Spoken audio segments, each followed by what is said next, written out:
Waalaikumsalam warahmatullahi wabarakatuh.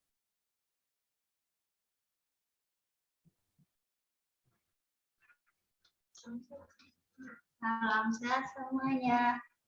Salam sehat juga nih Pak. Alisa, kita ucapkan selamat datang buat teman-teman dan kakak-kakak semua di kelas anak salam Tuan. Oh iya, selamat datang kakak-kakak. Selamat datang teman-teman dan kakak-kakak. Sebelumnya kami akan memperkenalkan diri dulu. Nama saya Alisa Askadina Khairunisa Marica dan saya ditemani teman saya Jihni Naifa Alifani Jafar. Saya dan Naifa kelas 4 SD di MIT Al-Islam.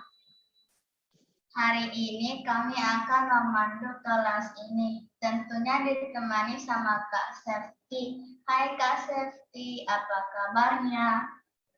Hai adik-adik, hai Alisha, hai Naifa. Alhamdulillah hari ini Kak Septi dalam keadaan sehat luar biasa. Kalau kalian, bagaimana hari ini kabarnya?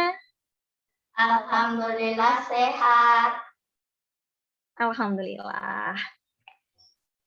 Tema kelas anak kali ini adalah aku ingin jadi psikolog. Naifa, tahu nggak psikolog itu apa?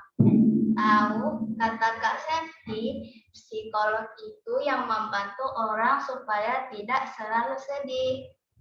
Oh iya, nah meningkat waktu kita akan kenalan dan diskusi dengan tamu kelas kita Kak Meti Zakila. Untuk itu kelasnya kita serahkan sama Kak Septi. Silakan Kak Septi. Oke, terima kasih Alisha, Naifa, keren sekali tadi pembukaannya ya. Nah, hari ini, sebelumnya Kakak Septi ucapkan salam dulu ya. Assalamualaikum warahmatullahi wabarakatuh. Iya, selamat sore adik-adik. Oke, Kak Metin. Nah, adik-adik semuanya, di sini ada Alisha, Naifa, Kisara, kemudian ada juga 2 adik lainnya yang menggunakan akun orang tuanya. Nah, hari ini kita kedatangan tamu spesial ya. Ada Kak Meti Zakila. Nah, hari ini tamu kita akan kita panggil dengan Kakak Psikolog. Oke, nah daripada lama-lama langsung aja nih kita mendengarkan penyampaian dari Kakak Meti. Kepada Kakak Meti, silakan Kakak. Terima kasih Kak Septi. Nah, hari ini adik-adik sudah memperkenalkan, terima kasih ya Alisa dan Naifa sudah memperkenalkan Kak Meti hari ini gitu. Seperti temanya hari ini adalah aku ingin menjadi psikolog. Nah, kebetulan Kak Meti adalah seorang psikolog klinis. Hari ini kita coba mencari tahu sebenarnya psikolog itu seperti apa sih? Apa seseorang yang membantu kita supaya tidak selalu sedih? Nah, nanti Kakak akan cerita-cerita, kalau misalnya adik-adik ada pertanyaan silahkan tunjuk tangan dan open mic ya. Nanti akan dipandu oleh Kak Septi. Nah, baik siang, maka Kakak akan share ya, biar adik-adik lebih gampang. Nah, hari ini tema kita adalah aku ingin jadi psikolog.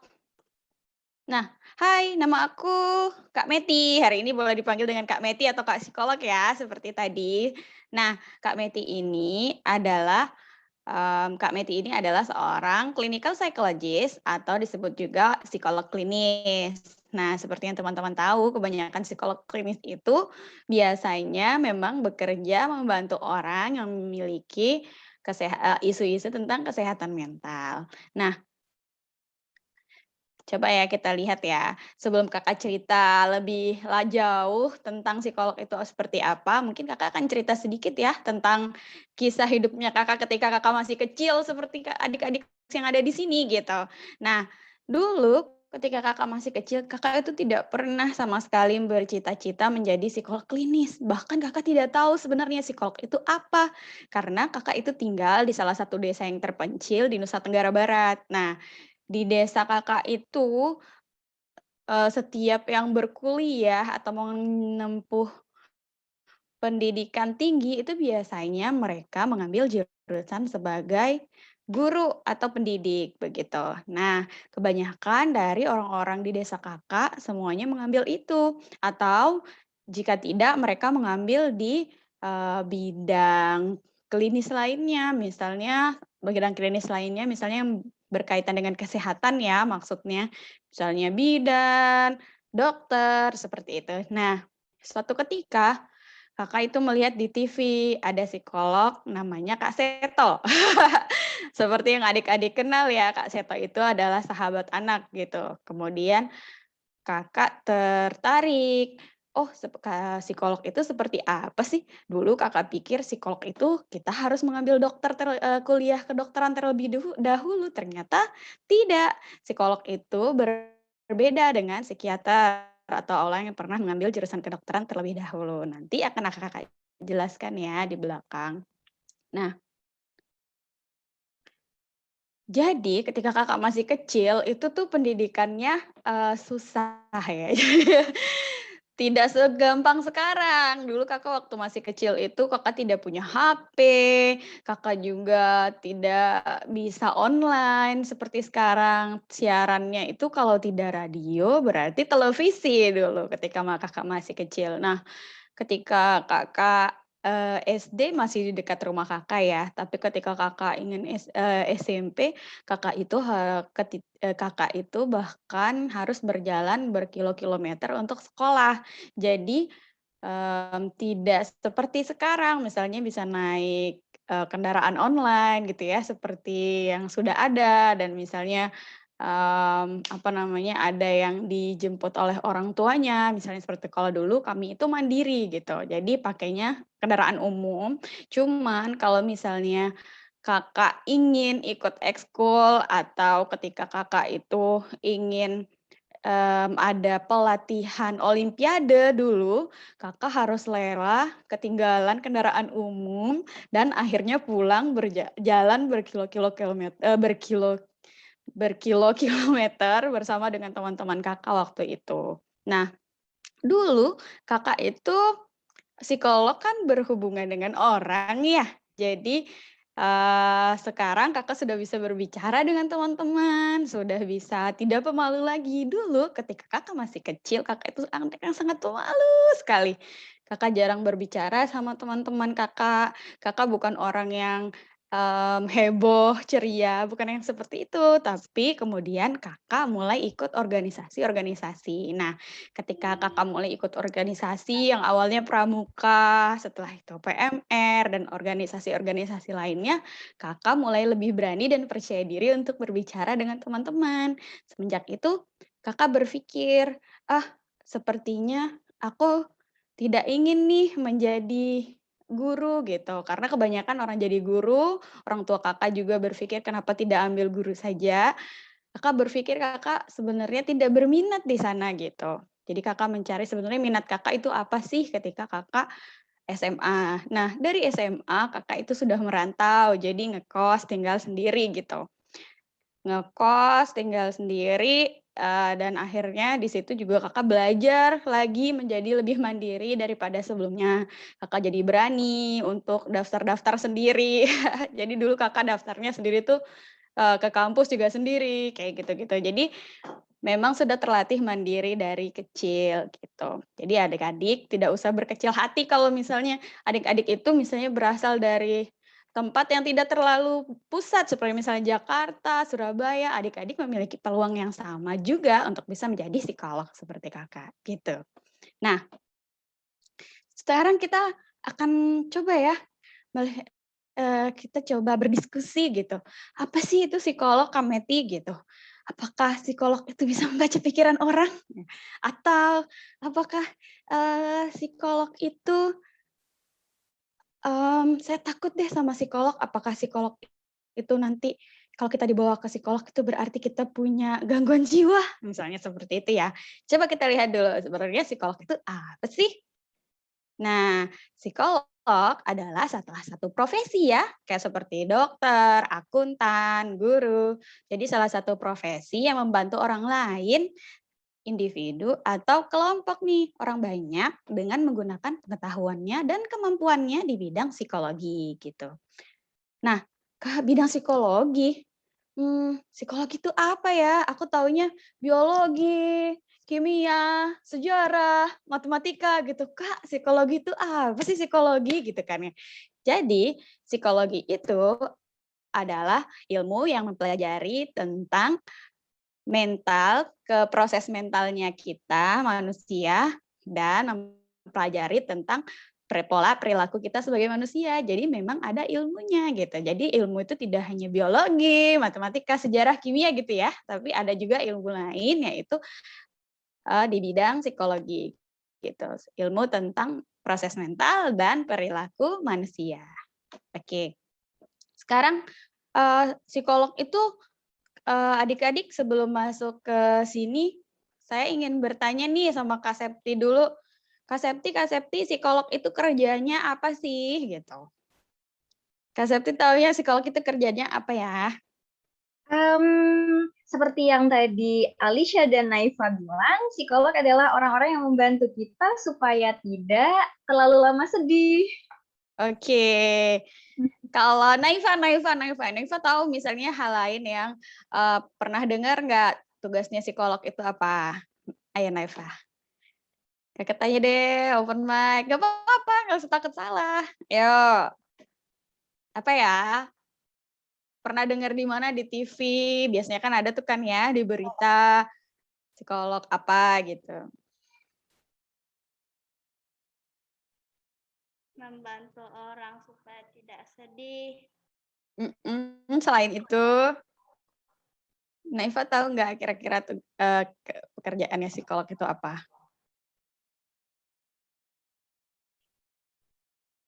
Membantu orang ngapain ya? Belum tahu? Oke. Kalau belum tahu atau belum punya gambaran, akan kakak jelaskan. Jadi psikolog itu tidak hanya psikolog yang itu membantu orang untuk supaya tidak lama sedih, gitu kan. Kalau misalnya yang membantu orang untuk tidak lama sedih, berarti kan dia punya permasalahan tuh dengan dirinya sendiri, gitu kan. Akhirnya dibantu oleh psikolog. Nah, psikolog yang membantu memiliki pekerjaan seperti itu disebut dengan psikolog klinis. Bentar ya. Nah, jadi ini kakak ya dan teman-teman kakak. Asik ya sekolahnya. Nah, ini kakak dan teman-teman kakak ketika kakak itu mau bekerja internship di salah satu rumah sakit jiwa yang ada di Malang.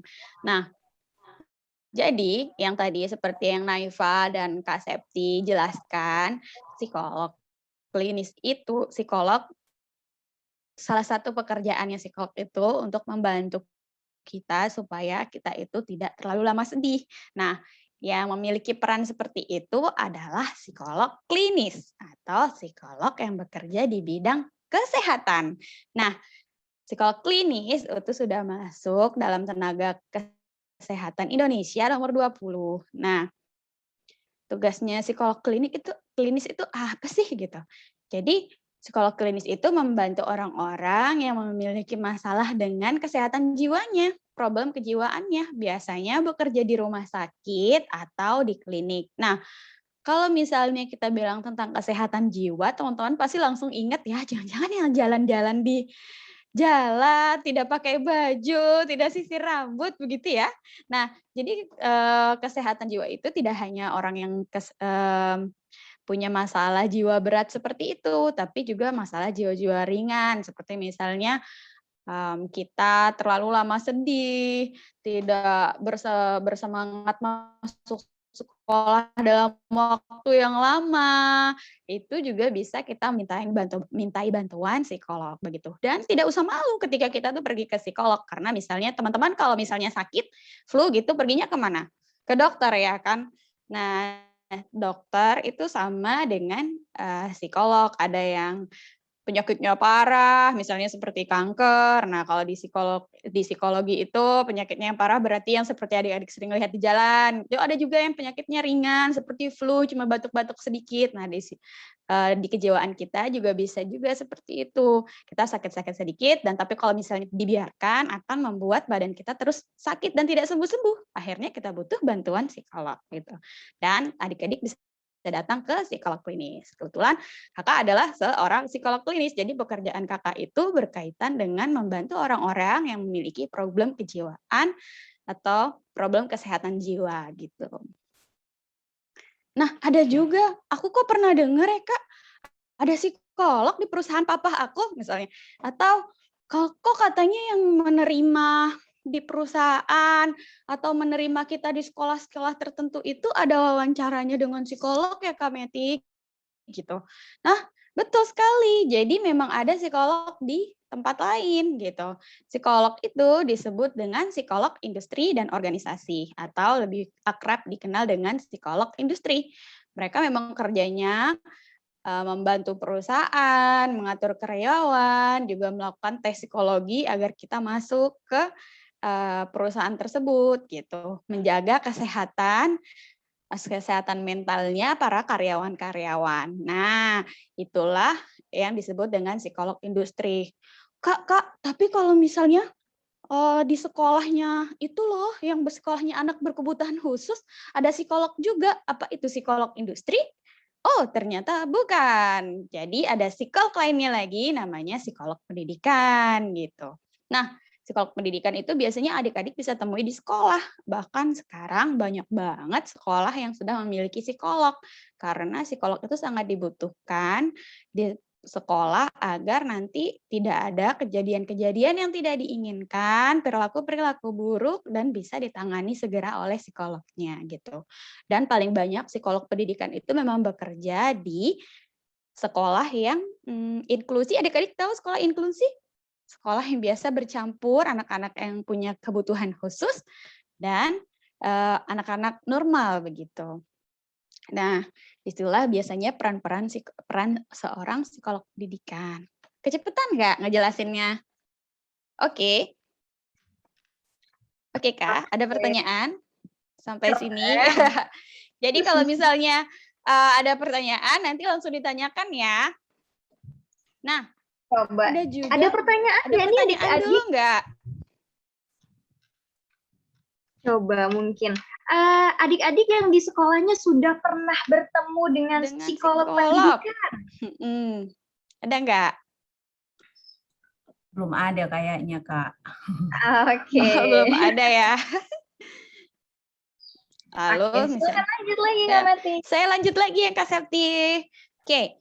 Sekarang kita akan bahas tentang psikolog sosial. Nah, kadang tuh ada ya orang yang adik-adik pernah lihat misalnya di YouTube ada eksperimen atau percobaan sosial gitu. Biasanya itu yang melakukan adalah psikolog sosial. Eksperimen itu atau percobaan itu misalnya nih ketika ada orang yang dibuat seperti orang yang miskin untuk meminta-minta dan dia ingin menguji apakah orang itu ada empatinya memberikan hartanya kepada orang miskin itu atau tidak begitu. Nah, biasanya hal tersebut itu dilakukan untuk penelitian sosial dan yang melakukannya itu adalah psikolog sosial begitu.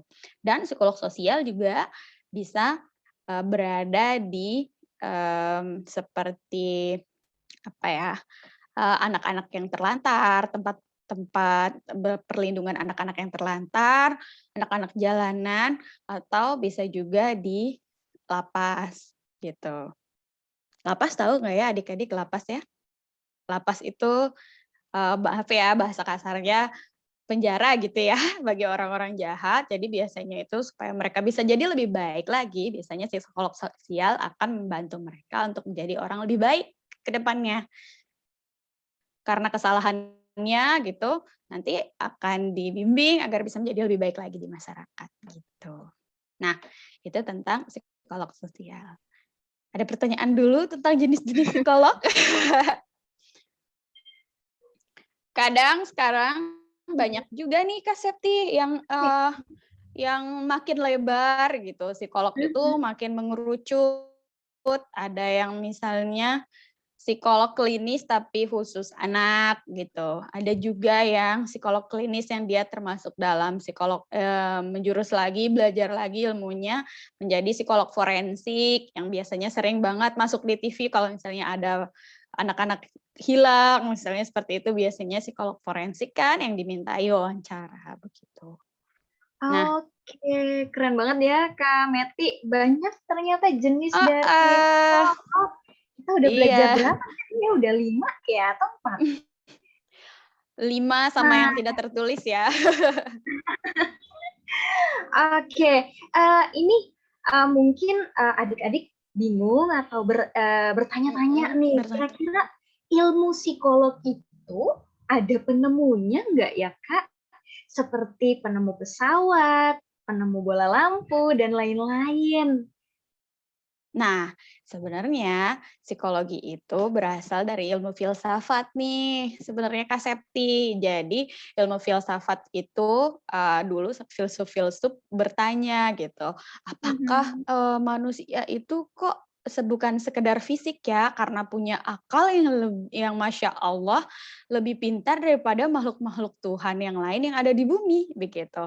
Nah, akhirnya karena itulah orang meneliti tentang kejiwaan orang gitu. Awalnya sih bukan kejiwaan ya, sama filsuf-filsuf itu lebih kepada bagaimana sih manusia itu berpikir gitu. Sampai ada kata-kata aku berpikir karena aku ada karena aku berpikir begitu. Nah, dari situlah awalnya ilmu psikologi itu berasal. Nah, akhirnya ada seorang dokter namanya Sigmund Freud yang benar-benar mengkerucutkan ilmu itu menjadi sebuah cabang ilmu baru gitu. Walaupun sebenarnya dulu-dulunya sudah dibahas tentang mental gitu, tapi yang paling terkenal itu namanya Sigmund Freud gitu. Dia menjelaskan tentang konsep-konsep psikologi gitu yang dikenal sampai dengan saat ini gitu, Kak. Keren banget. Nah, di dalam ruang Zoom kita kali ini akan ada penerus-penerus dari penemu psikolog yang tadi Kameti sampaikan. Oh, penemu psikologi ya, bukan psikolog, ilmu psikologi. Penemu ilmu psikologi, bener. Nah, untuk adik-adik dalam ruang Zoom kita kali ini, bila malu bertanya, silahkan lewat chat saja ya, chat Kak Septi semua pertanyaan yang kalian bingungkan dan penasaran ingin dijawab sama Kak Meti. Silahkan, oke? Nah, Kak Meti, barangkali kita bisa lanjut lagi nih. Iya, oke. Saya lanjut lagi ya Kak Septi ya. Kan kalau misalnya ingin menjadi psikolog kok, kalau misalnya sekarang aku SD kelas 4, apa ya yang harus pendidikan yang harus aku ambil supaya aku jadi psikolog, begitu kan? Nah, sebenarnya untuk menjadi seorang psikolog itu memang harus menempuh pendidikan terlebih dahulu. Jadi kita nggak bisa ya lanjut setelah SMA terus jadi psikolog gitu. Tidak bisa. Jadi kita harus menempuh pendidikan dulu agar kita bisa menjadi psikolog. Lalu Kak Meti, pendidikan apa sih yang harus adik-adik ikutin ketika memang kita ingin menjadi psikolog seperti Kak Meti? Nah, caranya adalah, bentar ya, sepertinya. Oke, yang pertama,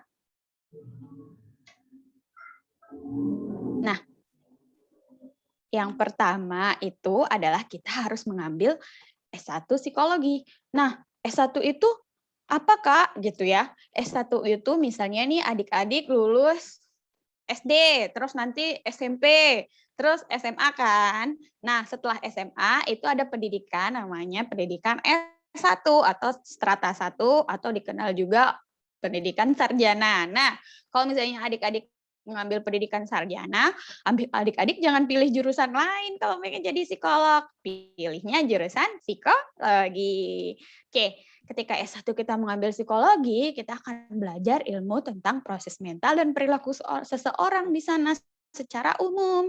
Nah, di situ adik-adik akan kuliah, tergantung kerajinan adik-adik ya. Dari psikologi itu biasanya kita S1 selesainya 4 tahun rata-rata. Nah, tapi adik-adik bisa menyelesaikan 3,5 tahun. Seperti Kak Meti juga bisa menyelesaikannya 3,5 tahun gitu.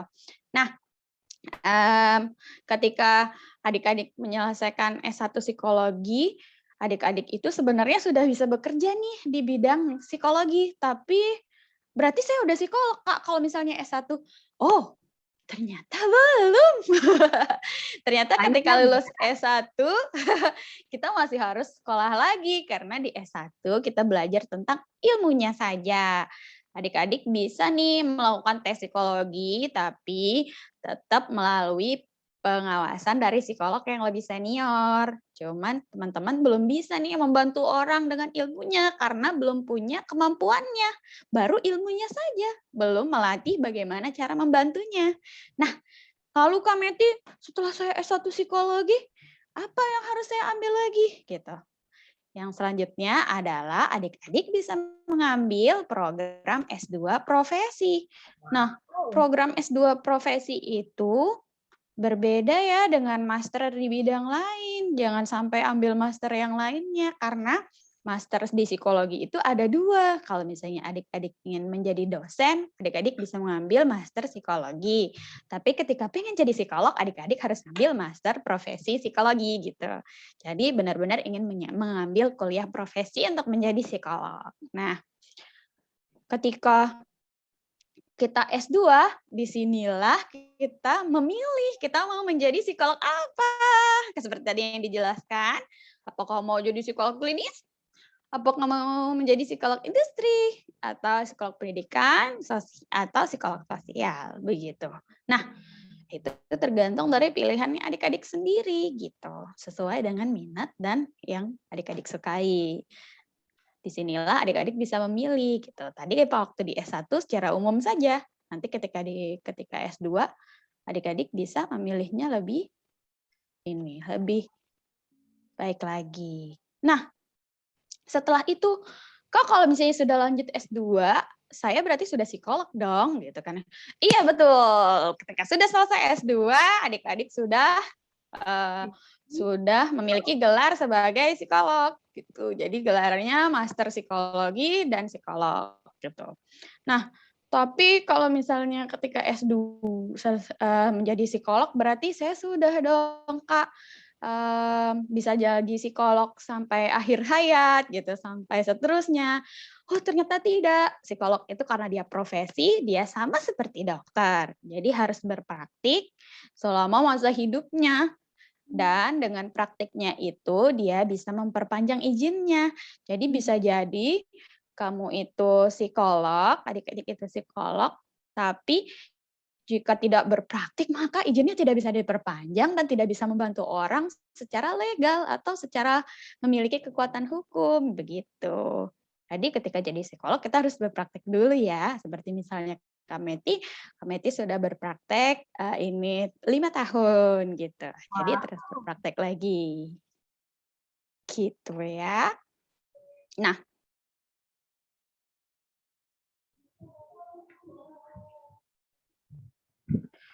seperti tadi yang Kakak bilang ya, banyak banget nih Kakak pengen bahas dulu nih, boleh ya sedikit ya Kak Septi. Nah, kalau misalnya banyak yang bilang kalau psikolog itu dokter jiwa gitu Kak. Ternyata berbeda. Jadi kalau misalnya psikolog itu bukan dokter atau psikiater. Dulu waktu kakak mau masuk jurusan psikologi juga kakak berpikir, aku mau ngambil psikologi biar bisa jadi dokter jiwa gitu. Jadi kakak juga dulu punya pemikiran yang salah. Sebenarnya psikolog itu sama sekali berbeda dengan psikiater. Kalau psikiater mereka mengambil S1-nya kedokteran. Tapi kalau psikolog mereka mengambil S1-nya psikologi seperti yang kakak tadi jelaskan. Psikolog juga tidak bisa memberikan teman-teman obat. Yang bisa memberikan itu adalah psikiater karena mereka belajar tentang medicine atau ilmu tentang obat-obatan gitu. Nah, Kak Meti. Iya. Nah, misalnya nih adik-adik ada yang ingin jadi seorang psikolog. Nah, kira-kira mulai dari sekarang mereka harus bisa belajar apa aja nih biar bisa lulus dan masuk kuliah jurusan psikologi. Jadi, ada yang berminat nggak jadi psikolog? Coba mana Dijelaskan. Angkat tangan. Ada yang mau jadi psikolog nggak? Saling lirik ya. Oh, nggak jadi psikolog. Ini kayaknya Naifa ingin jadi psikolog. Naifa pengen jadi psikolog nih, Naif. Kepikiran ya, misalnya mulai tertarik ya ketika ingin jadi psikolog itu seperti apa. Sebenarnya ketika kamu pengen jadi psikolog, kamu bisa mengambil pertama ketika SMA kamu mengambil jurusan IPA atau IPS. Karena waktu di SMP kan memang tidak ada penjurusan ya Kak ya gitu. Nah, akan lebih baik lagi jika teman-teman nilainya bagus gitu. Jadi ketika nilainya bagus, teman-teman bisa masuk lewat jalur beasiswa atau lewat jalur unggulan. Jadi teman-teman tidak perlu membayar uang perkuliahannya, begitu. Jadi apa sih yang harus dilakukan untuk bisa jadi psikolog? Jangka pendeknya, rencana awalnya adalah belajar dengan giat gitu. Belajarlah dengan giat, selesaikan pendidikannya dulu karena pendidikan yang harus dihadapi itu masih panjang ya, pendidikan yang umum yang harus dilakukan. Misalnya nih adik-adik yang SD harus tamat SD dulu, setelah itu masuk SMP dan setelah itu masuk SMA.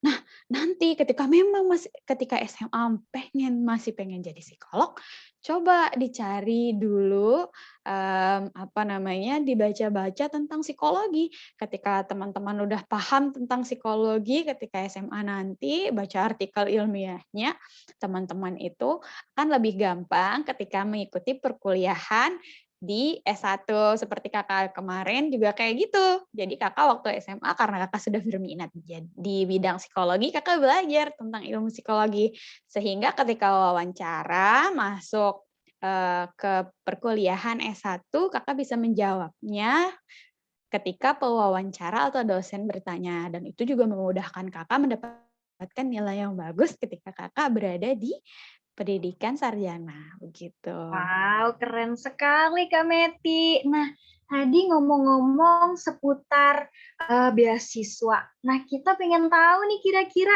selama kuliah dulu, Kak Meti pasti juga dapat beasiswa dong. Saya justru beasiswanya dari orang tua. Alhamdulillah kalau Kak Meti itu memang tidak mendaftar sebagai beasiswa ya, tapi Kak Meti itu alhamdulillah orang tuanya itu bisa membiayai sampai dengan S2. Tapi Kak Meti itu walaupun tidak beasiswa, tapi Kak Meti tetap bekerja ketika mengambil yang lain. Misalnya ketika Kakak S2 atau ke S1, Kakak itu uang belanjanya nggak dapat dari orang tua doang, tapi juga dapat dari kerja. Nah, kerja yang bisa dilakukan ketika di psikologi itu apa, Kak? Kita bisa jadi asisten, relawan. Nah, seperti Kakak pernah menangani proyek yang cukup besar gitu di Universitas Gadjah Mada di UGM ya, tempat Kakak kuliah dulu. Itu proyek yang kerjasama Australia dengan Indonesia gitu. Nah, di situ Kakak mendapatkan uang jajan ya, uang jajan yang sangat lumayan dan bisa ditabung begitu. Dan kita bisa memberikan hadiah misalnya sama orang tua. Jadi kalau misalnya teman-teman memang misalnya masuk, udah kuliah, tapi tuh nggak usah berkecil hati. Misalnya saya tuh kayak Kak, saya merasa saya tuh tidak pantas itu karena tidak mendapatkan beasiswa, berarti saya tidak keren, misalnya seperti itu. Enggak juga ya adik-adik ya.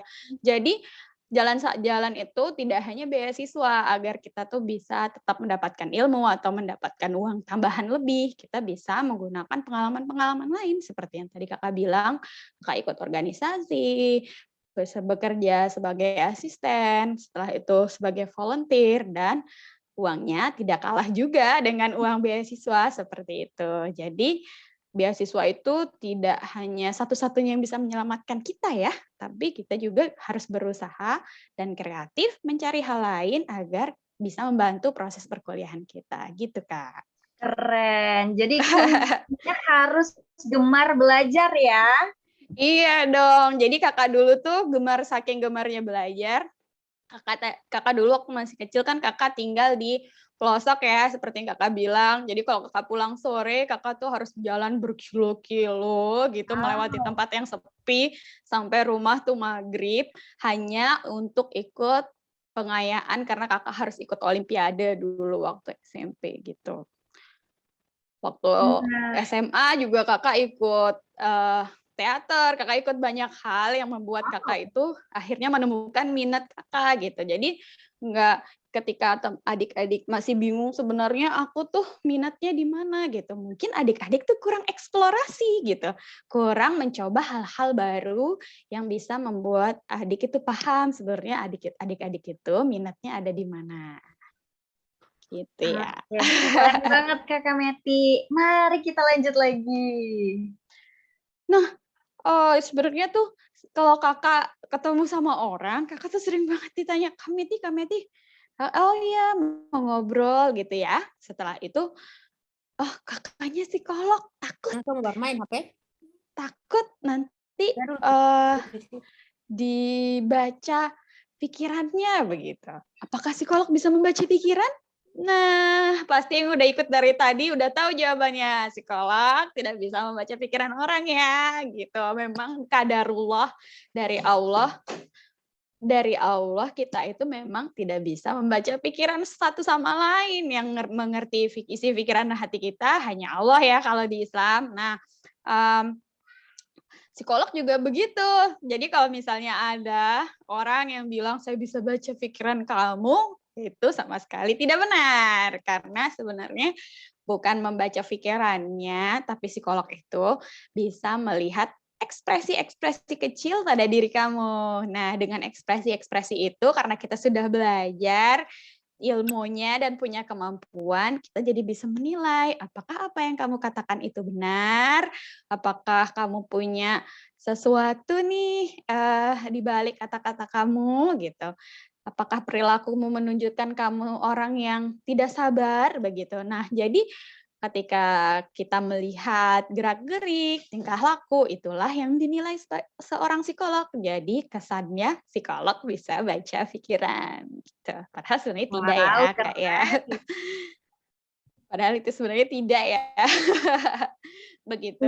Asik banget tuh adik-adik ketika kita bisa jadi seorang psikolog, kita bisa mengetahui ya Kak ya, bahwa ada teman kita yang sedang berbohong misalnya.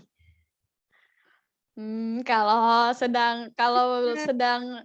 saya itu pasti berpikirnya tuh seperti ini. Jadi kalau misalnya sedang konteksnya teman dan bukan profesional ya saya akan menjadi seorang Meti gitu apa adanya. Tapi ketika saya menjadi psikolog, saya akan menjadi berperan sebagai psikolog karena ternyata melelahkan loh Kak Septi. Untuk melihat gerak-gerik orang, untuk melihat apakah matanya diangkat satu, apakah bibirnya dimonyunin gitu ya. Itu melelahkan sekali gitu. Oleh sebab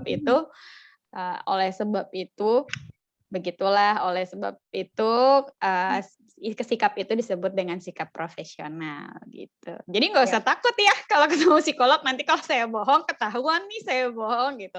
Karena kebanyakan psikolog mereka akan melepaskan peran profesionalnya di ruang kerjanya masing-masing gitu. Gitu ya. Ada pertanyaan? Karena slide-nya sudah selesai. Sekarang saya ingin bertanya, apakah ada pertanyaan gitu? Wah, sudah selesai nih. Oke, ada pertanyaan nggak dari adik-adik? Siapa tahu nih ada yang penasaran. Sok, silakan kita tulis di kolom chat boleh, atau langsung angkat tangan aja. Iya, langsung angkat tangan. Ayo. Gak apa-apa. Kakak juga dulu pemalu loh ketika masih kecil, tapi ketika sudah dewasa, kemudian belajar bahwa bisa menyampaikan pendapat itu adalah sesuatu yang berharga. Gitu. Nah, tuh. Berhubungan dengan, berhubungan dengan pekerjaan kakak. Barusan ada yang chat saya. Oh iya, gimana itu? Nah, kakak susah senangnya jadi seorang psikolog itu apa ya? Oh gitu. Wow. Oh, bagus sekali pertanyaannya. Tapi ini ya, malu-malu ya bertanyanya lewat chat. Padahal pertanyaannya bagus sekali loh itu. Apa sih sebenarnya susah dan senangnya menjadi psikolog ya? Sebenarnya kakak tuh sangat suka menjadi psikolog karena psikolog itu adalah ilmu yang mempelajari tentang manusia, dan manusia itu apa sih? Manusia itu kan adalah kita. Jadi dengan mempelajari ilmu psikologi dan menjadi psikolog, kakak juga jadi bisa waspada atau mawas diri gitu. Kakak jadi bisa memahami, oh ini kakak sedang sedih, oh ini kakak sedang ini, apakah kakak butuh bantuan, begitu. Jadi dengan menjadi psikolog yang paling kakak senangi adalah kakak jadi bisa mengerti tentang proses mentalnya manusia, dan itu sangat membantu kakak. Membantu kakak itu membantu kakak dalam berhubungan dengan orang lain, terutama ketika berhubungan dengan orang lain, kakak jadi bisa empati gitu, lebih baik bisa memahami perasaannya orang, sehingga hubungan kakak dengan orang-orang di sekitar kakak jadi lebih baik. Terutama sekarang kakak punya anak kecil ya. Nah, untuk memahami anak kecil itu kan sebenarnya kalau misalnya kita tidak paham dengan ilmu-ilmu tentang manusia, biasanya akan lebih gampang marah, lebih gampang sakit hati. Tapi ketika kita udah mempelajari psikologi, kita jadi bisa lebih sabar. Sama juga dengan menghadapi hal-hal yang lainnya. Nah, tapi apa sih dukanya menjadi psikologi gitu? Dukanya itu sebenarnya sih bukan duka ya, tapi hal yang kadang kakak jadi capek karena ditanya-tanya terus.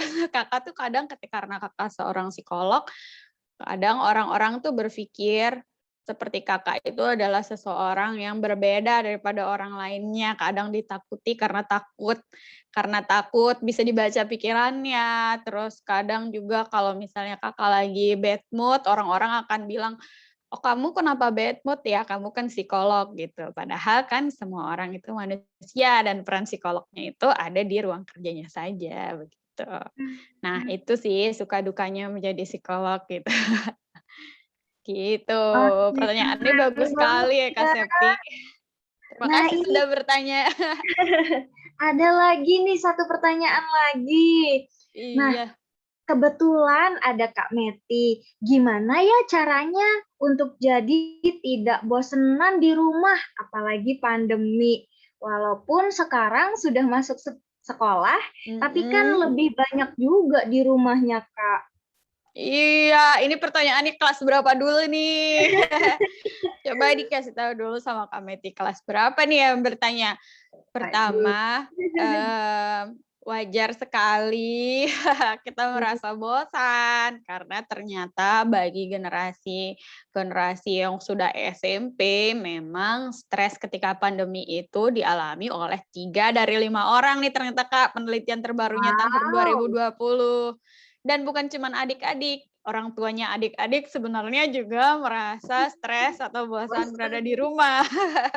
Iya, jadi apa namanya, pertama dulu ya yang mau Kakak sampaikan adalah hal yang sangat wajar sekali ketika kita merasa bosan berada di rumah. Itu bukan berarti kita itu, apa namanya, kita itu berada pada situasi yang tidak bisa kita ubah. Yang pertama yang harus kita lakukan adalah kita mengatur waktu. Mengatur waktu tuh bagaimana gitu.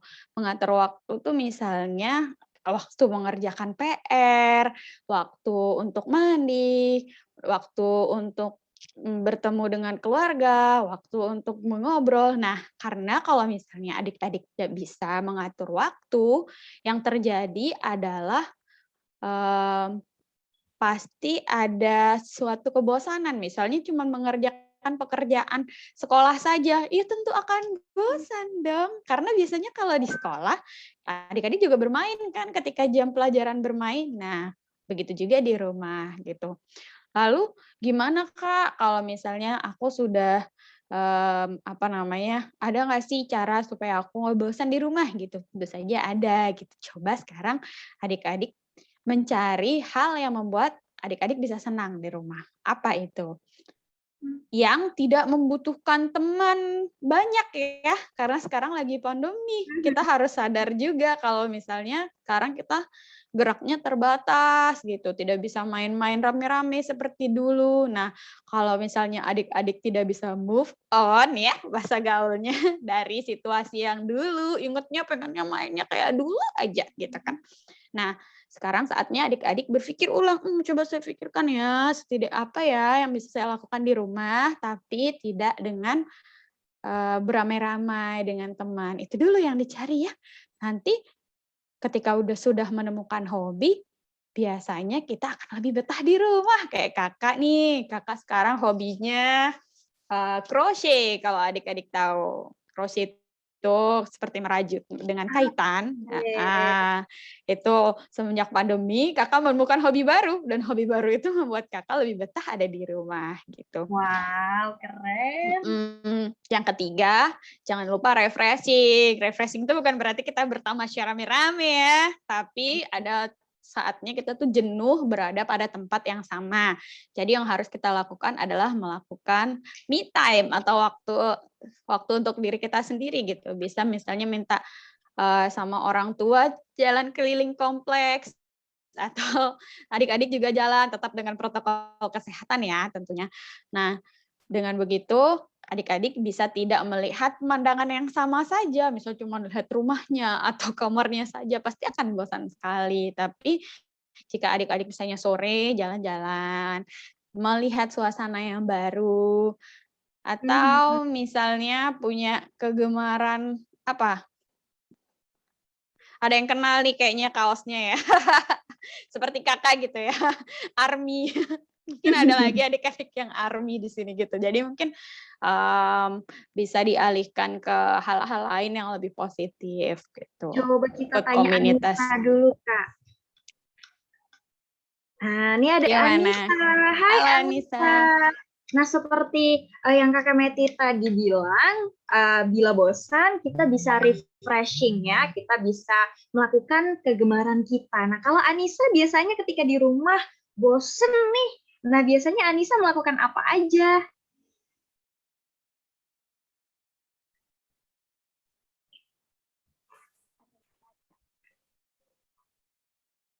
Bagaimana? Menulis atau membaca Quran. Wah, Masya Allah. hebat ya, terus ditingkatkan ya, kegemarannya sudah keren, Masya Allah. Nah, Iya benar Kak. Jadi kalau di psikologi itu ada yang namanya menulis ekspresif. Nah, kalau biasanya orang-orang tuh mengenalnya seperti diary gitu ya. Kalau misalnya zamannya Kakak dulu waktu masih kecil kita suka tukar-tukaran diary ya Kak Septi ya. Waktu masih seusianya adik-adik gitu.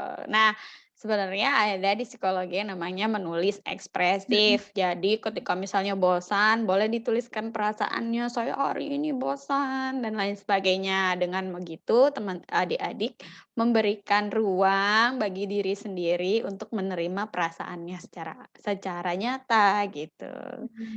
keren banget. Nah, ini Ya. Kak Meti 9 menit lagi sebelum kita selesai. Ini satu pertanyaan yang lucu banget nih dari adik-adik. Ini gimana nih Kak Septi? Boleh banget loh.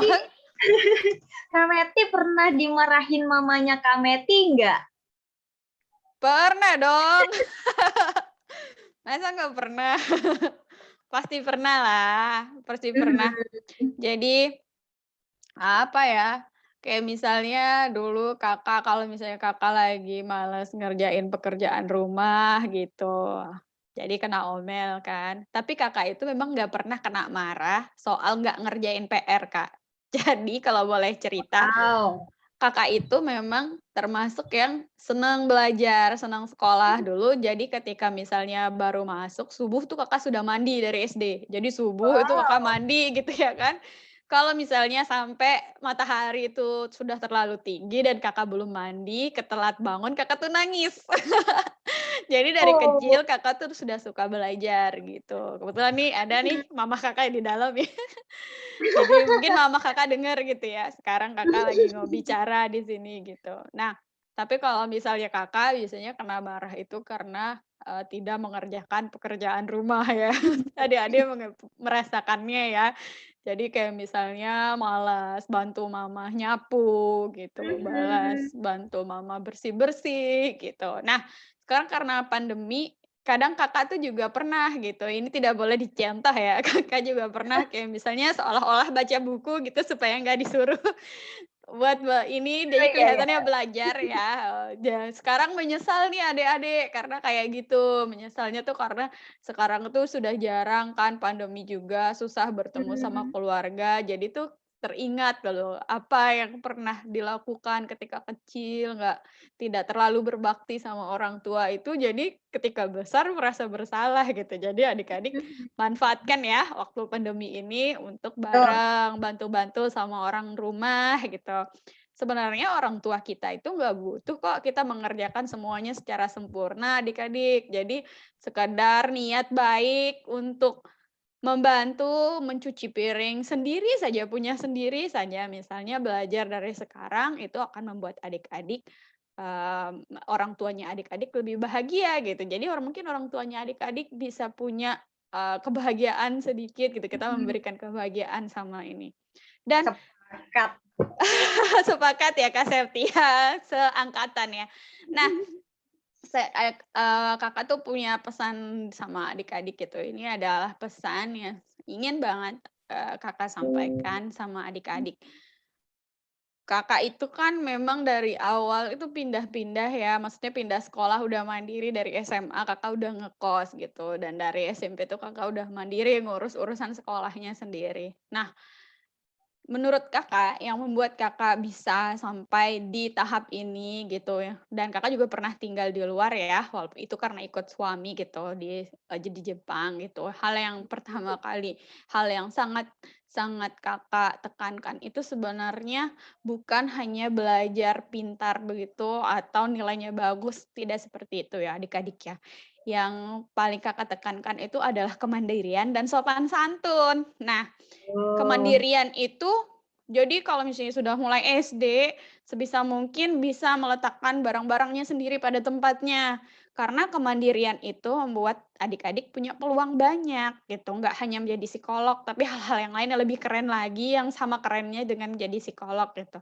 Karena ketika kita mandiri, kita bisa mengerjakan semuanya sendiri tanpa bantuan orang lain, sehingga kita tidak ketergantungan Kak sama orang lain.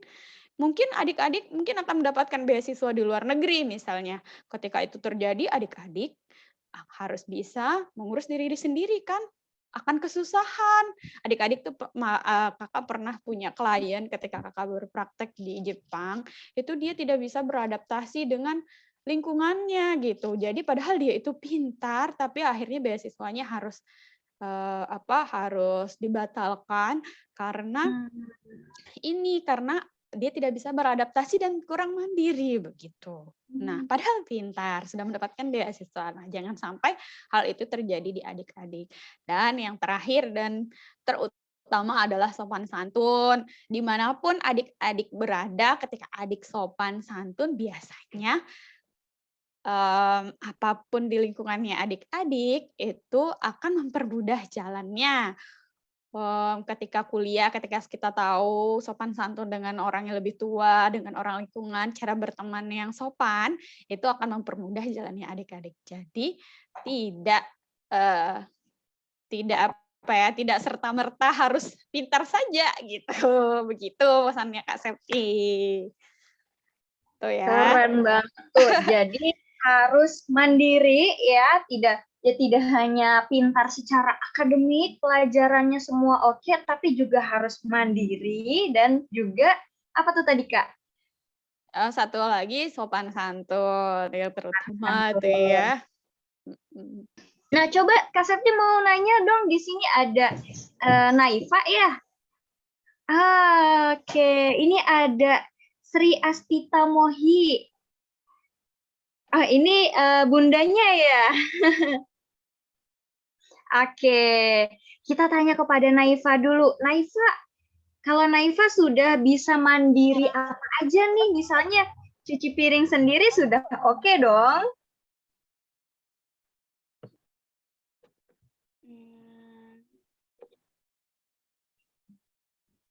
Naifa suka cuci piring sendiri juga seperti Kakak Meti. Gimana Naifa?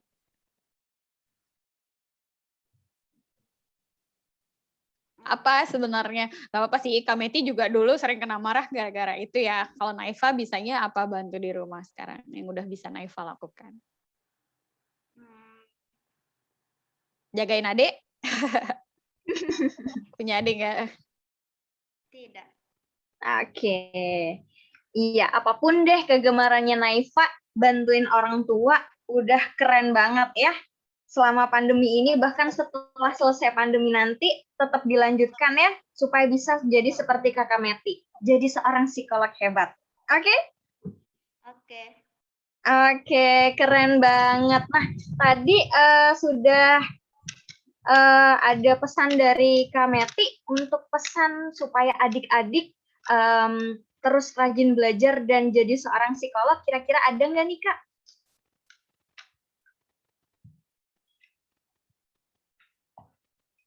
Aduh, suaranya di-mute, Kak, mohon maaf. Kakak, oke, udah. sorry, lupa. Jadi pesan kakak ketika adik-adik ingin menjadi psikolog, yang pertama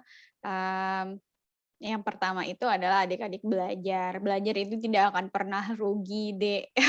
Belajar itu nggak akan pernah rugi gitu, apapun yang adik pelajari. Karena dengan belajar banyak, adik-adik bisa tahu kegemarannya adik-adik dan kesukaannya adik-adik. Nah, yang kedua, kalau misalnya memang ingin menjadi psikolog, sebaiknya itu adalah memang benar-benar yang adik inginkan. Karena ketika kita mengambil jurusan yang sesuai dengan kata hati kita, sesuai dengan yang kita sukai, kita akan menjalaninya dengan bahagia dan kita juga bisa berusaha lebih baik di sana.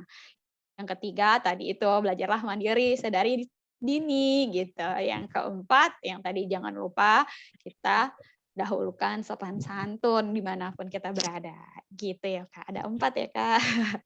Yang kelima saya lupa, astagfirullahaladzim, yang kelima jangan lupa kita harus tetap selain berusaha, kita juga harus tetap berdoa kepada Allah, semoga apa yang kita dapatkan itu mendapatkan berkah gitu. Oke, keren banget. Itu tadi 5 ya pesan dari Kak Meti. Nah, untuk adik-adik, kita tadi udah diskusi banyak, sudah mendengarkan cerita dari Kak Meti, bagaimana pengalamannya menjadi seorang psikolog yang hebat, dan semua pesan dan tips triknya sudah dibagi oleh Kak Meti. Sudah dicatat, pertanyaan kalian juga sudah dijawab, tinggal sekarang eksekusinya. Oke adik-adik hebat, keren banget. Nah Kak Meti, karena sudah pukul 17:11, sayang sekali acara kita hari ini sudah harus selesai. Nah, tapi untuk adik-adik yang di rumah yang terlambat tadi untuk masuk di Zoom, tenang aja, masih bisa nonton versi YouTube dan juga Facebook-nya di Salam Puan. Oke? Nah, sebelum kita akhiri, bolehkah kita berfoto bersama untuk mengabadikan agenda hari ini?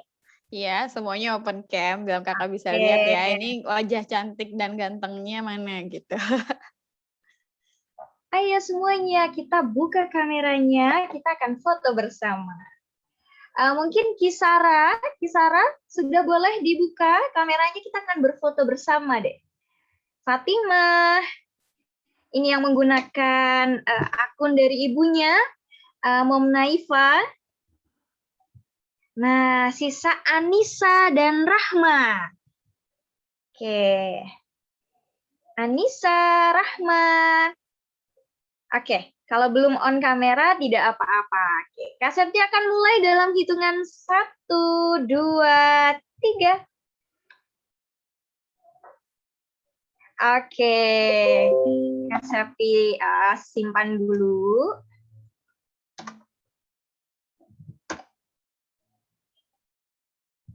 Oke, sekali lagi dengan gaya yang berbeda, boleh? Oke, 1, 2, 3. Good job. Terima kasih Kakak Meti atas kesempatannya dan adik-adik yang sudah bergabung hari ini bersama Kak Septi dan Kakak Meti seorang psikolog hebat. Bila ada pertanyaan lebih dalam lagi, mungkin Kak Meti bisa menjawab. Nanti adik-adik silahkan chat saja Kak Septi, nanti Kak Septi akan sampaikan kepada Kakak Meti. Oke. Saya tunggu nanti ya, kalau sudah pada besar ya. Kalau sudah pada besar jangan lupa kasih tahu kalau ada yang jadi psikolog, Kak. Saya dulu ikut di Salam Puan, sekarang saya sudah jadi psikolog gitu. Oh, langsung tunggu Kak Meti ya. Iya. Oke, nah untuk adik-adik. Ya. Oke, terima kasih Kak Meti. Sama-sama Kak Septi, sampai jumpa lagi. Sampai jumpa.